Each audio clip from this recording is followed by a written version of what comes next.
দর্শক, Copa America চলছে, চলছে ইউরো চ্যাম্পিয়নশিপ, এসব নিয়ে আলোচনা করতে চাই। আমাদের সাথে এই মুহূর্তে যুক্ত হচ্ছেন ক্রীড়া বিশ্লেষক নাসিরউদ্দিন চৌধুরী। নাসিরউদ্দিন চৌধুরী, শুভ সকাল, স্বাগত একাত্তরের খেলা যোগে। কেমন দেখলেন ব্রাজিল উরুগুয়ে ম্যাচ, বা এই ব্রাজিলকে চেনেন কিনা? এই ব্রাজিলের এমন পতনের কারণ কি? শুভ সকাল আপনাকে এবং একাত্তরের দর্শক শ্রোতাদের শুভেচ্ছা। আসলে ব্রাজিলকে আসলে এই ব্রাজিলকে চিনি কিনা? আমরা ব্রাজিলকে চিনি সাম্বার আর মানে সুরের তালে আপনার যে ফুটবল, এবং খুবই নান্দনিক ফুটবল, যে ফুটবল দেখে সবাই আপনার মানে মোহিত হয়ে থাকে আর কি, তাদের একটা ছন্দের তালে। তো আলটিমেটলি ব্রাজিলের এই খেলা আমরা অনেকদিন থেকেই দেখছি না। আসলে ব্রাজিলের এই এই ছন্দের যে খেলা আমরা দেখতাম হলে গিয়ে আপনার 90s অথবা 80s এর শেষের দিকে, 90s এর পুরোটাই দেখেছি। এরপরে যে ব্রাজিল যেটা খেললো, ঠিক আছে, ব্রাজিলের ওটা দরকারই ছিল। এরপরে আপনার ট্যাকটিক্যাল খেলা খেললো যে আমরা কাপ জিততে হবে, আমাদের ওই সাম্বার সৌন্দর্যের চেয়েও we want to win the cup. এই প্রসেসে আপনার স্কলারি সাকসেসফুল হলো, জাগালো সাকসেসফুল হলো, দ্যাট সাউন্ডস গুড। বাট তখন যে পর্যন্ত যে ঘটনা ঘটতেছিল, তাদের কিন্তু কন্টিনিউয়াস এবং ফ্রিকুয়েন্টলি মেধার কোনো ঘাটতি ছিল না। আমার ব্যক্তিগত অভিজ্ঞতা যদি বলি, আমি 2014 এর ওয়ার্ল্ড কাপ আপনার ব্রাজিলে গিয়ে দেখেছিলাম। আমার সিম্পল একটা মানে অ্যামেজিং এক্সপেরিয়েন্স হলো, যখন আপনার ট্রাফিকে সিগন্যালে আটকা পড়ে আপনার গাড়িগুলো, ইন দি মিন টাইম আপনি দেখবেন সমস্ত মানে ছেলেগুলো আপনার রাস্তায় এসে ফুটবল নিয়ে খেলে খেলতে থাকে, এবং উইদিন 1 মিনিট 2 মিনিটের সিগন্যালের পর আবার তারা চলে যায়। তো এইরকম একটা ফুটবল পাগল নেশনের যদি আপনার এই এই সিচুয়েশনটা ডেভেলপ করে, ইট ইজ ভেরি ব্যাড। আর গতকালকের খেলায় যদি আসি, আমি তো মানে বিস্মিত হয়েছিলাম, আমি কি ইংলিশ প্রিমিয়ার লিগের খেলা দেখতেছি নাকি মানে কোপা আমেরিকার খেলা দেখতেছি। ইট ইজ কমপ্লিটলি মানে কন্ট্রাস্ট। আপনি দেখেন টু মাচ ফিজিক্যাল ফুটবল, আপনি দেখেন টু মাচ ফিজিক্যাল ফুটবল। মনে হচ্ছে যে ইংলিশ প্রিমিয়ার লিগের একটা মানে দুইটা ক্লাবের খেলা আমরা মানে দেখতেছি। ব্রাজিলের ক্ষেত্রে ব্রাজিলের সবচেয়ে বড় কথা, আপনি দুই একটা ইভেন্ট যদি চিন্তা করেন, আপনি দেখেন 74 মিনিটে আপনার ন্যান্দেজ আপনার রেড কার্ড পেল। তারপরে কি ঘটনা ঘটবে? ওরা তো বল আপনার কন্টিনিউয়াসলি আপনার মানে টাইম ওয়েস্ট করবে না। ওয়ার এস আমরা দেখতে পাইলাম যে আপনার আর ব্রাজিলের একটা প্লেয়ার আপনার মাঠের মধ্যে আপনার ড্রপ ডাউন এবং time wasting. What is this? Unbelievable, অবিশ্বাস্য। এবং যদি টোটাল আরেকটা সিনারিও যদি দেখেন, আপনার আপনার ডিফেন্সিভ অর শেপ, মানে যেই যে চারজন ডিফেন্ডার আছে, এই ডিফেন্ডার বাদে আপনার শুধু এনরিককে বাদ দিয়ে পুরা মানে সবগুলো প্লেয়ারই আপনার রিপ্লেস হয়ে গেল।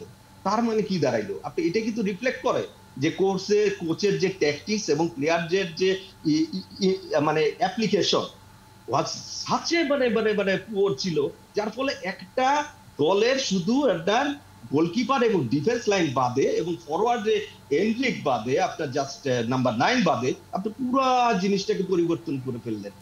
আপনি যদি দেখেন 7টা মাত্র আপনার টার্গেটে হিট করেছে ব্রাজিল, এর মধ্যে 3টে আপনার অন দা টার্গেট গিয়েছে, 7টা হিটের বল। এবং খেলাও যদি দেখেন আপনার, হ্যাঁ উরুগুয়ে তো আপনার একটু ফিজিক্যাল ফুটবল খেলে, আমরা একেবারে historically it is proven.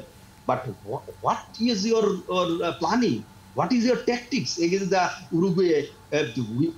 Not only they are in a super form, বিএলসার অধীনে মাস্টার অফ দি মাস্টার বলে আর কি কোচদের কোচ, তার অধীনে আপনার গ্রুপ পর্যায়ে এবং রিসেন্ট পাস্টে যে উরুগুয়ে ফুটবল খেলছে, রিয়েলি আপনার মানে ফ্যান্টাস্টিক। ওয়ারাস ব্রাজিলের তো উচিত ছিল আপনার যে প্রপার প্ল্যানিং করা, প্লাস আপনার ব্রাজিলের খেলোয়াড়দের যদি আপনি চিন্তা করেন, এই যে ইউরোপিয়ান ফুটবলে আপনার প্রত্যেকটা প্লেয়ারই কিন্তু তাদের সুনামের সহিত খেলছে। ওয়ারাস তাদের আমি বলবো যে পুরা ম্যানেজমেন্ট প্ল্যানিং এর ফেলিওর, এবং আপনার প্লেয়ারদেরও আপনার মোটিভেশনাল ফেলিওর। কারণ না হলে কি করে আপনার এই জায়গাটায় নাসিরউদ্দিন চৌধুরী, মোটিভেশনের যে একটা কতটা প্রয়োজন সেটা তো আসলে আমরা আর্জেন্টিনাকে দেখলেই বুঝি, যে তাদের যখন লিওনেল মেসি টাইব্রেকারে মিস করেন, তখন তাদের বাকি সতীর্থ যারা আছে তারা বলেন তারা আসলে বাকি কাজটা করে দেবেন, মেসিকে আসলে টেনশন করতে না করেন। এই যে মোটিভেশনের ব্যাপারটা, বা কোনো একটা লক্ষ্য নিয়ে খেলা, যে আমরা কোপা ডিফেন্ডিং চ্যাম্পিয়ন এবং সেই শিরোপাটা ধরে রাখতে চাই, মেসির লাস্ট টার্ম, মেসিকে আরও কিছু গিফট করতে চাই, এই জিনিসটার অভাবের কারণেই কি ব্রাজিলের আজকে এই অবস্থা কিনা? ব্রাজিলের অবস্থাটা রিয়েলি প্যাথেটিক। আপনার আপনার এত ফুটবল পাগল একটা নেশন, যার ঘরে ঘরে football is their food, football is their sleeping, আপনার ঘুমানো, খাওয়া দাওয়া সবকিছু। ওয়ারেস তাদের আপনার যে কোয়ালিটি ফুটবলার আগে যে এরকম আপনার ঝাঁকে ঝাঁকে কোয়ালিটি ফুটবলার আসতো এবং তারা দুই একজনই আপনার পুরো সিনারিও চেঞ্জ করে দিত। ফরওয়ার্ড লাইনে আপনি চিন্তা করেন অতীতকালে ফরওয়ার্ড লাইনের ব্রাজিলের যে আপনার শার্পনেস ছিল, এখন কিন্তু ওই শার্পনেসটা আমরা এদের মধ্যে দেখছি না। প্লাস মানে টিম অর্গানাইজেশনও আপনার টোটাল টিম শেপে যদি বলেন, অর্গানাইজেশন বলেন, মিডফিল্ড পুরা দেখলাম যে পুরা ফিজিক্যাল ফুটবল খেলছে। মোটিভেশন তো একটা বিগ ইস্যু। আমি তো too much afraid that at once upon a time Brazil will become the West Indies, which is so unfortunate. West Indies was earlier in the beginning of the one day cricket, they were king. But ব্রাজিলও তো আপনার যে এইভাবে যদি মানে চলতে থাকে, I am very much afraid that they will become West Indies.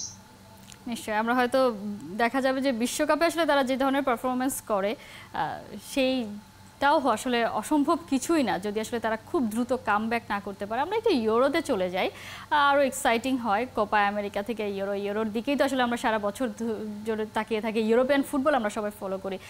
সেখানে খেলা কতটা জমে উঠলো, আর ইংল্যান্ডের জন্য কি আসলে খুব ইজি হয়ে গেল কিনা এবার ফাইনালে যাওয়াটা? না, ইংল্যান্ডের জন্য খুব একটা ইজি হয় না, কারণ ইংল্যান্ডের যদি ফর্ম চিন্তা করেন, they are struggling to score. Attacking থার্ডে আপনার যে মুভমেন্ট গুলো প্রপার হচ্ছে না, এবং আপনার ক্রিয়েটিভিটি যেটা আপনি লক্ষ্য করেন, আপনি স্পেনের যদি ফুটবলটা দেখেন, ওরা যে অ্যাটাকিং থার্ডে যে আপনার পাসগুলা ক্রিয়েট করতেছে এবং পাসগুলা আপনার দিচ্ছে, প্রত্যেকটাই কিন্তু আপনার মানে থ্রেটিং আপনার to the defence line, or আপনার টার্গেটের জন্য আপনার খুবই থ্রেটেনিং আপনার ইম্প্যাক্ট করতেছে। ওয়ারেজ আপনার দেখেন ইংল্যান্ডও টু মাচ সাফার করছে, এবং সব কয়টা দলই মানে অ্যাকসেপ্ট আমি বলবো যে স্পেন এবং জার্মানি ছাড়া সবার মধ্যেই অ্যাটাকিং থার্ডে হিউজ প্রবলেম হচ্ছে, বিকজ এই কারণে তারা গোলও পাচ্ছে না। ওয়ারেজ আপনার যদি ইংল্যান্ডের প্রত্যেকটা প্লেয়ার যদি দেখেন, সবাই কিন্তু আপনার ইংলিশ প্রিমিয়ার লিগের ইনফর্ম, এবং ইংলিশ প্রিমিয়ার লিগে বলি আমরা ওয়ার্ল্ডের মধ্যে best league, one of the I should tell that this is the best. তো whereas এই ইনফর্ম প্লেয়ার গুলো আপনার মানে কিন্তু প্রপারলি আপনার মানে চলে উঠতে পারতেছে না। whereas হ্যারি কেনের অবস্থা তো সিরিয়াস খারাপ, মানে আপনার সে কোনো আপনার অপোনেন্ট ডিফেন্সের কোনো মানে প্রপার কোনো থ্রেটেনিং মুভমেন্ট করতে পারছে না। তো ফ্রান্সের সমস্যাটা কোথায় দেখছেন? তারা আসলে এত ভালো ফুটবল খেলে, ইউরোতে আসলে তাদের কেমন লাগছে কেন? ওপেন প্লেতে গোলই করতে পারছে না ফ্রান্সের ব্যাপারটা হলো এটা মানে কি বলবো আর কি, কারণ এদের যে আপনার যে দিদিয়ের দেশম একটা জিনিসই প্র্যাকটিস করেছে যে মানে মেন্টালি একটা মানে তাদের মধ্যে একটা মানে